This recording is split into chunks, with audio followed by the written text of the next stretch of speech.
9절 10절입니다. 잠언 17장 9절 10절입니다.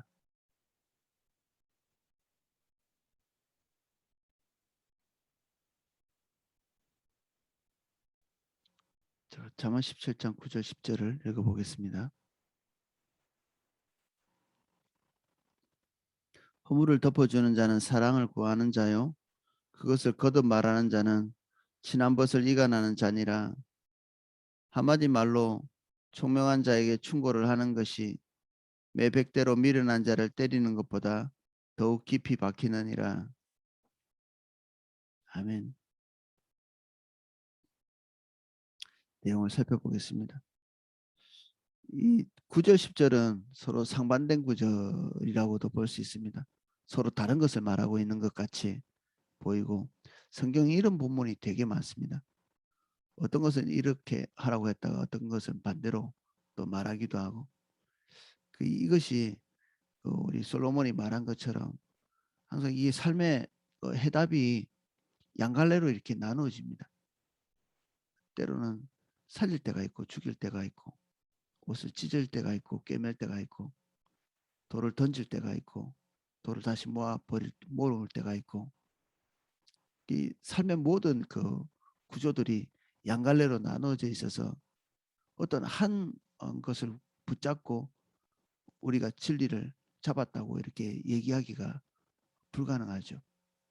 상황은 계속 변하고, 그리고 우리가 만나는 사람도 변하고 상태도 변하고, 그래서 성령의 인도를 따라가는 것이 우리에게 필수적인 일이죠. 그래야 성령께서 우리에게 지혜를 주시고 하나님께서 가장 적절하게 보시는 해답을 그때그때 우리에게 말씀하실 것이기 때문에, 우리가 한 원리, 신앙적인 것도 포함해서 한 가지 원리를 가지고 처음부터 끝까지 그냥 이렇게 하나님의 진리를 벗어나지 않고 갈 수 있다고 생각한다면 하나님을 그냥 원리로 보는 것입니다. 하나님은 살아계신 인격체이시고 우리가 대하는 사람도 인격체고 우리 자신도 인격체고, 그래서 항상 변화무쌍하고 오늘의 정답이 내일의 오답이 될 수 있는, 그래서 진리는 특정한 어떤 사안에 있지 않고 예수님 그분 자체가 진리입니다. 우리는 지도를 명확하게 보고 가는 것이 아니라 우리의 진정한 지도이신 예수 그리스도 그분 안에 있는 것이 우리가 길 안에 있는 것이고 진리 안에 있는 것입니다. 인격체 되신 예수님께서 우리의 유일한 나침판이고 길이십니다. 그래서 내가 어떤 길을 알았다라고 이렇게 선언하고 그 자리에 머무르는 순간에 오늘 단편적인 승리를 거두고 내일은 패배의 연속이 될 가능성이 있습니다. 거기에 고착화되면 과거의 승리에 매여 있는 순간에 내일부터는 바로 패배의 삶을 살죠. 오늘 이것을 가지고 승리를 했는데 이 승리에 도취되면 그 방법에 고착이 되게 되어 있습니다. 그 승리에 도취되어 있으면. 그래서 내일 주님의 인도를 따라가는 것이 붕괴되게 되겠죠. 주님 못 따라갑니다. 그래서 오늘의 승리는 오늘에 그냥 자축하고 감사하고 주님께 감사하고 내 기념비를 거기다 남겨놓지 않고 내가 이 정도 승리했어 이렇게 얘기하지 않고 거기서 하나님께 예배하는 거죠. 항상 사울의 특징은 기념비를 쌓는 것이고 자기 이름이 남길 만한 흔적을 남기는 것이고, 이게 악인의 특징입니다. 자기 뜻대로 가는 자들의 특징. 내가 하나님 앞에서 이 정도 했어라고 하는 내 마음속에 기념비를 남기는, 나의 승리가 아니라면 우리가 이름을 거기에 남길 필요가 없겠죠. 그리고 사람들에게도 그 승리를 나를 위해서 남길 필요가 없습니다. 내가 광년에 이랬어라고 말할 필요가 없죠. 주님이 우리를 인도하실 때는 거듭되는 승리가 앞에 기다리고 있습니다. 거듭되는 승리. 주님께서 오늘의 승리를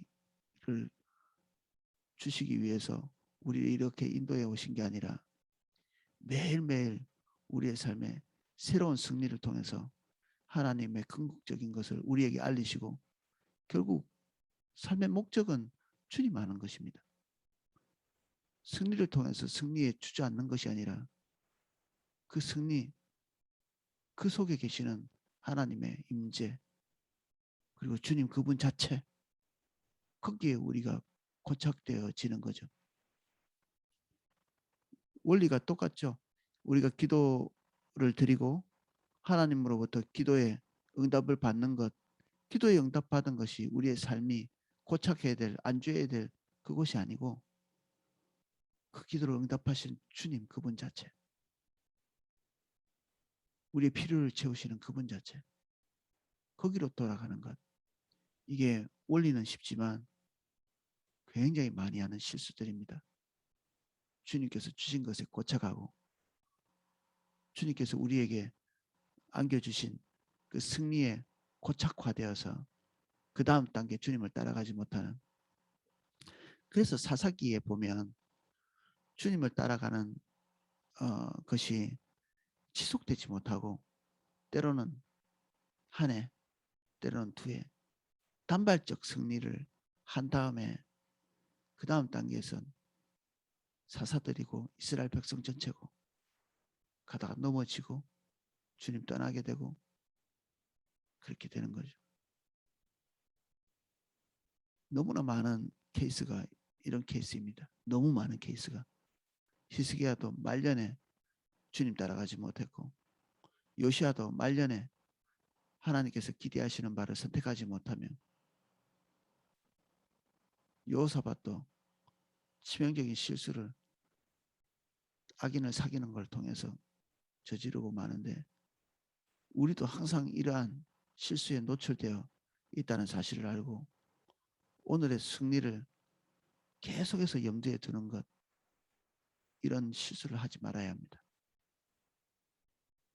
하나님은 원리가 아니시고 고착화된 영적인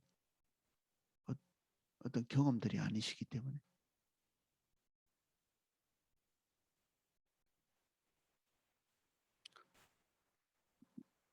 허물을 덮어주는 자는 사랑을 구하는 자요 그것을 거듭 말하는 자는 친한 벗을 이간하는 자니라. 허물을 덮어준다. 그들이 가지고 있는 그 한계 그것을 인정하고 그들의 실수다.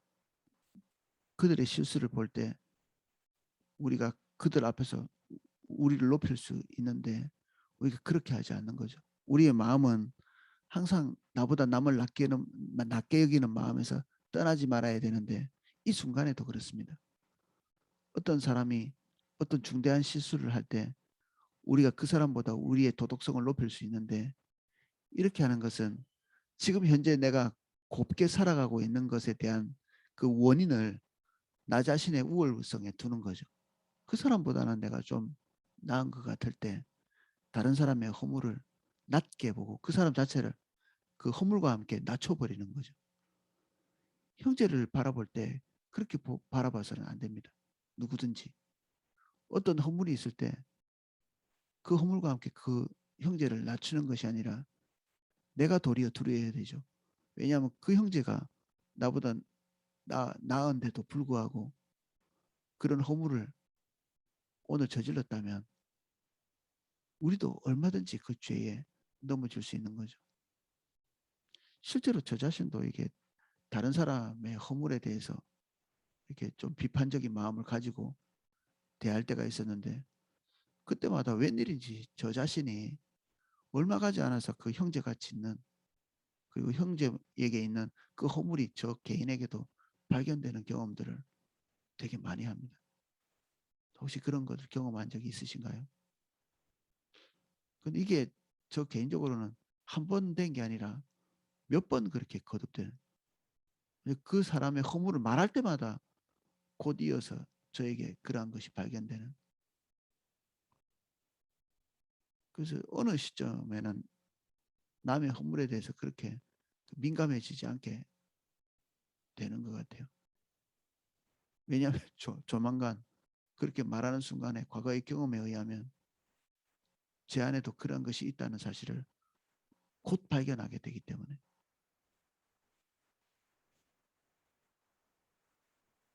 그래서 형제와 나를 최소한 동급으로 두고, 그리고 실수한 형제의 허물이 나에게 얼마든지 벌어질 수 있는 일인 것을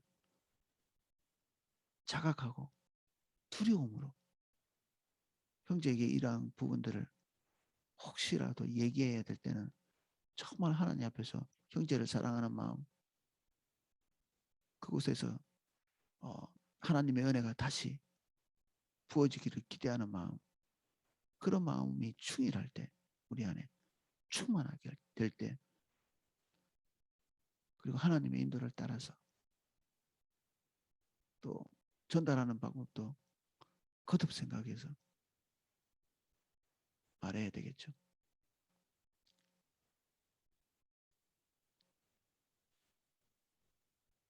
그것을 거듭 말하는 자는 친한 것을 이간하는 자니라. 우리가 그 사람의 허물을 얘기할 때 타인이 그것을 듣고 그 사람에 대해서 편견이 생기면 그 사람을 볼 때마다 영향을 받게 되겠죠. 사람은 객관적인 존재가 아니기 때문에 항상 자기가 들은 정보, 이것이 그 사람을 움직이게 돼 있거든요.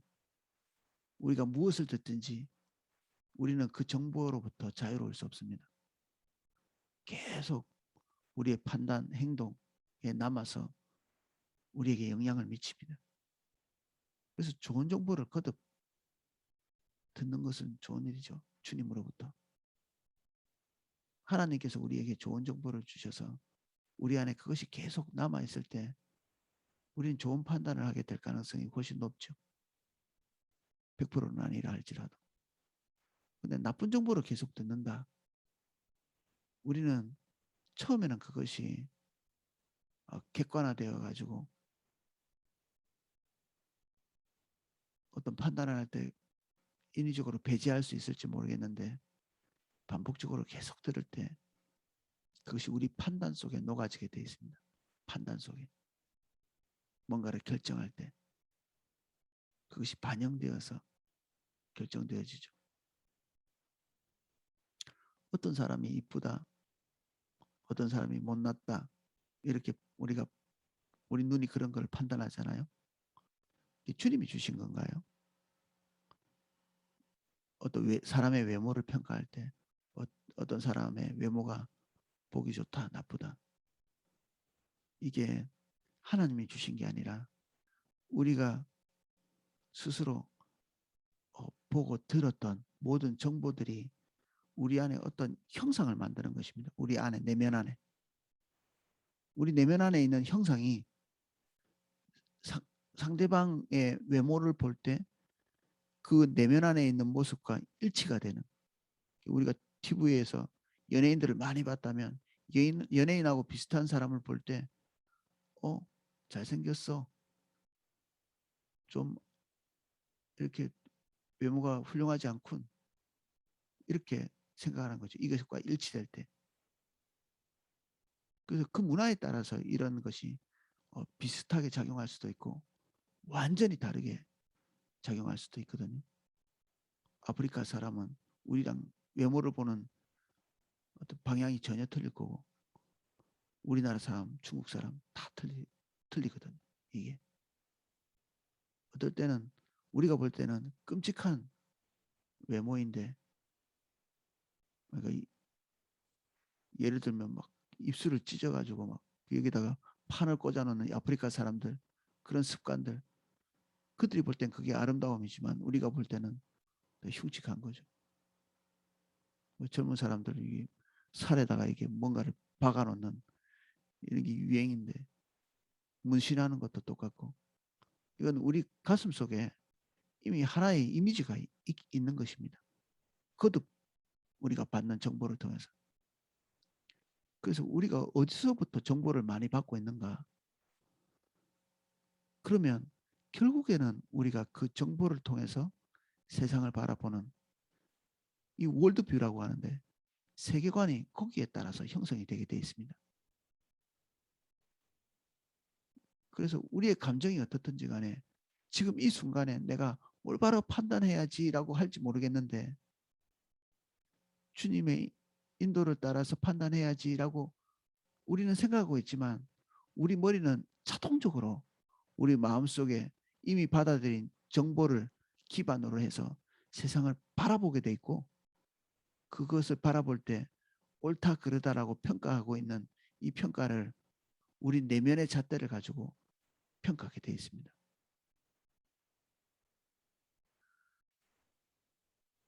그래서 우리가 객관적이기 어렵습니다. 우리가 객관적이기 어렵습니다. 주님 뜻대로 한다고 하는데 실제로는 우리 마음대로 하고 있는 경우가 많고요.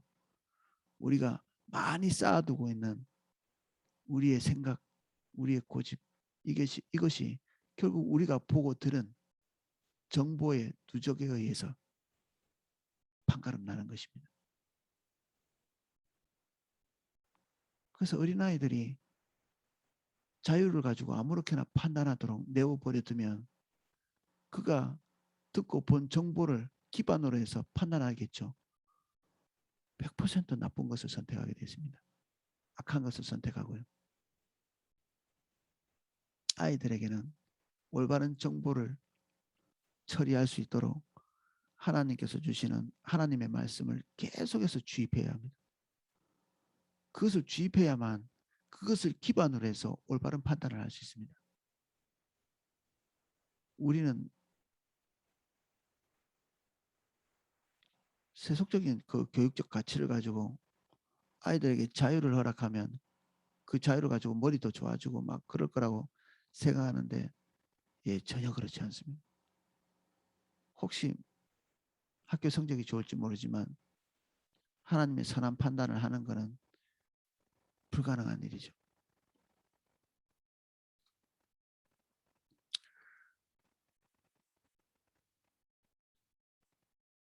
그래서 우리의 판단을 어, 올바르게 하려면 올바른 정보를 가지고 우리 안에 내재화시켜야 되는데 그 올바른 정보는 하나님의 말씀으로 귀결이 됩니다. 주님께서 우리에게 말씀하시는 것 그리고 이미 우리에게 계시해 주신 하나님의 말씀 성경 그리고 그 성경을 성령의 인도를 따라서 해석하는 그 해석 여기에 고착되고 창념돼야 되죠. 그래야 형제도 바로 볼 수 있습니다. 형제를 바로 볼 수 있습니다.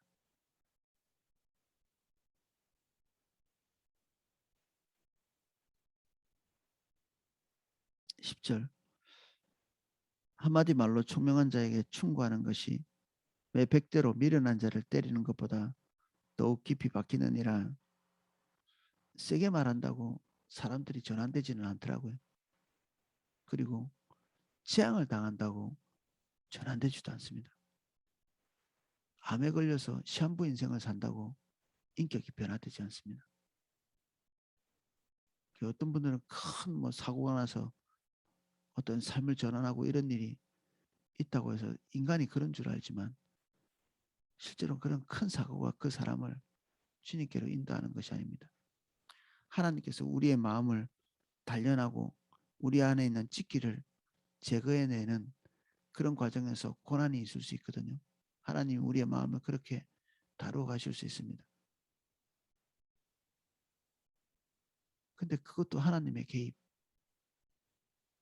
인간이 하나님 앞에 굴복하고 주의 뜻을 따라가겠다고 결정하고 무릎 꿇고 주도권을 주님께 드릴 때 그럴 때 그게 가능한 것입니다.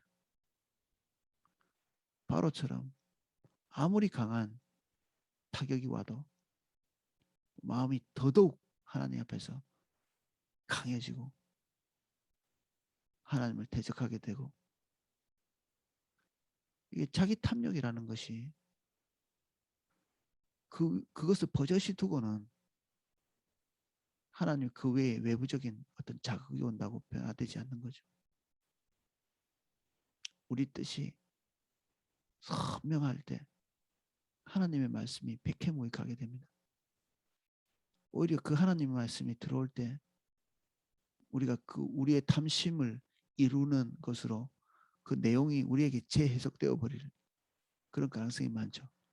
하나님의 말씀은 버젓이 어떻게 A라고 들어오는데 내 속에 B라는 열망이 있을 때 그 하나님의 말씀이 우리 안에 들어와서 내용이 바뀌어져 버리는 거죠. 이렇게. 그래서 어떤 분들이 큐티했다고 이렇게 기록한 것들을 이렇게 보면 이게 도대체 이게 무슨 방향인가?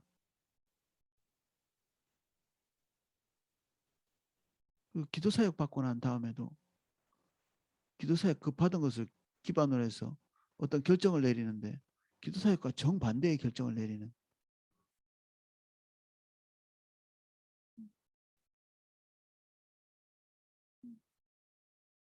그러니까 하나님으로부터 어떤 정보가 오기 전에 내 안에 올바르지 않은 정보를 처리할 필요가 또 있고 우리 개인적인 사사로운 그 욕망들을 제거해야 될 그럴 필요가 있죠.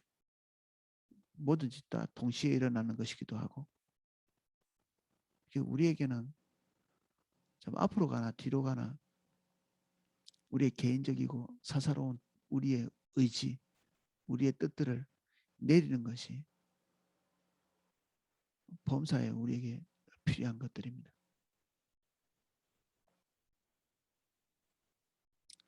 어떠한 자들은 하나님의 은혜가 임하는 자라고 우리가 단정 지을 수 있습니다.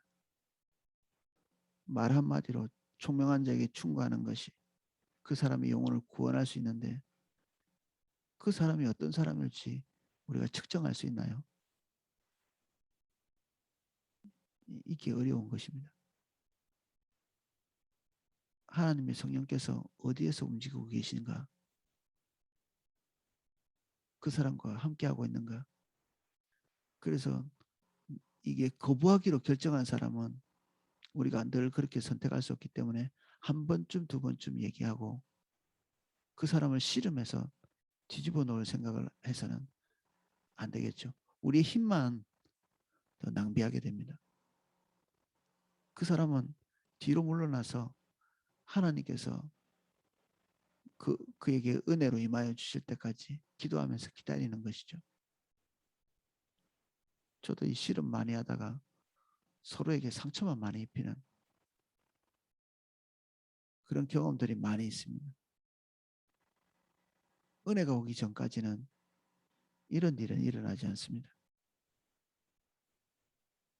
총명한 자에게 충고가 필요한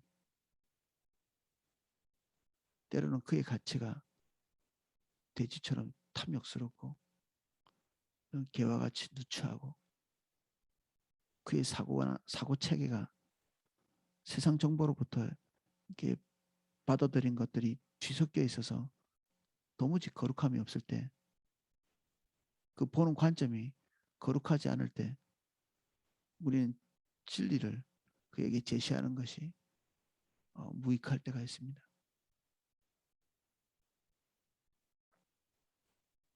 내 백대로 미련한 자를 때리는 것보다 더욱 깊이 박히느니라. 아무리 강한 자극을 준다 한들 그 안에 하나님의 은혜가 임하지 않으면 중심이 바뀌지 않고 중심이 바뀌지 않은 자에게 교훈은 무익한 것이죠. 그래서 어떤 자의 허물에 대해서 거듭 말하는 영적인 우월감을 가지고 그런 행위를 하지 않도록 우리가 주의 깊게 경제를 대해야 되고 또한 반대로 어떤 부분에 중대한 실수를 하고 있을 때 반드시 성령의 인도를 받아서 그들 안에 있는 것들을 이렇게 교정하기 위해서 시도하는 둘 다 성령의 인도 없이는 할 수 없습니다. 세심한 주의가 필요하고요.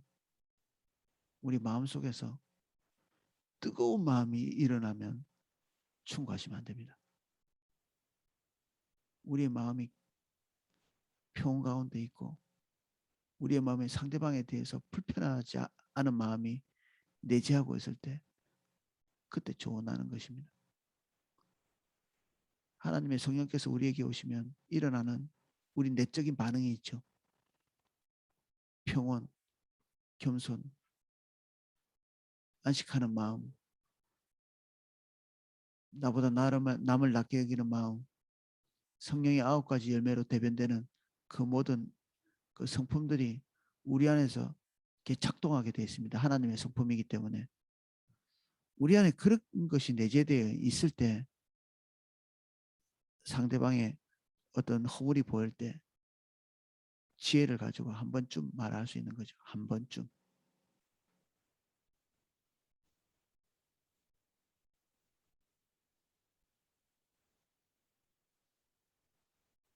그래서 하나님의 인도를 따라서 뭔가 일하는 것이 어떨 때는 살얼음 판 같이 느껴지기도 합니다. 과연 이 채찍을 붙드는 것이 맞는지 깊이 고민이 되고 그리고 그것을 하고 나서도 거듭 생각하고 이 두 구절이 우리를 화면에서는 두렵게 하는 것이 맞죠. 어떻게 해야 되는 거지? 결국 우리가 할 수 없다는 사실을 깨닫는 데까지 나아가야 됩니다. 이 두 가지를. 우리는 이 두 가지의 균형을 잡을 수 없다. 항상 원리가 이렇습니다. 하나님의 율법이 우리에게 있고 그것을 행할 수 있는 힘이 우리에게 없는 것을 인식하게 되는 우리가 뭔가 좀 할 수 있다고 생각되면 우리가 우리의 힘을 의지해서 그것을 하게 되는데 이 두 개가 우리 안에서 충돌하죠. 무엇을 해야 되는지도 알고 있지만 우리가 그것을 행할 수 있는 능력이 없을 때 우리는 이 갈등 속에서 어디로 가느냐? 예수 그리스도께로 가죠. 몽학 선생이 되어서. 늘 원리적으로는 똑같습니다. 그래서 성령님께 은혜를 구하는 그러한 결과로 이렇게 종결이 되죠. 주님께 주도권을 드리고 오늘은 여기까지 살펴보겠습니다. 기도하겠습니다.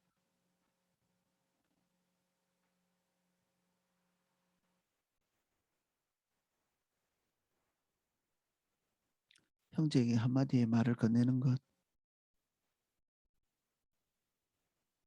때로는 부담스러워서 해야 할 때 그만둘 때도 있고 우리의 혈기가 올라와서 참지 못하고 말하면서 불꽃이 일어나는 것처럼 모든 관계를 갈갈이 찢어 놓을 때가 있습니다.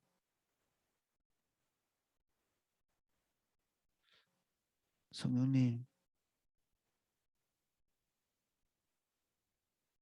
우리를 만져주시고 더 주의 깊은 사람이 될 수 있도록 은혜를 주옵소서. 형제를 향해 공격적인 마음이 있다면 주님 우리를 용서해 주시고 우리가 하나님을 보노라 하며 눈에 보이는 형제를 사랑하지 못한다면 우리 스스로를 속이는 것이라고 말씀하고 계신데 우리가 이미 많이 들은 이 기초적 원리를 이해할 수 있도록 도와주십시오. 하나님의 풍성한 사랑을 우리에게 기름 부어 주십시오. 반드시 그 사랑 안에서 행할 수 있도록 또는 관심이 없기 때문에 모든 것을 묻어두고 방관하지도 않게 해주십시오. 범사의 주의 사랑이 우리를 강권하여 주시기를 기대합니다.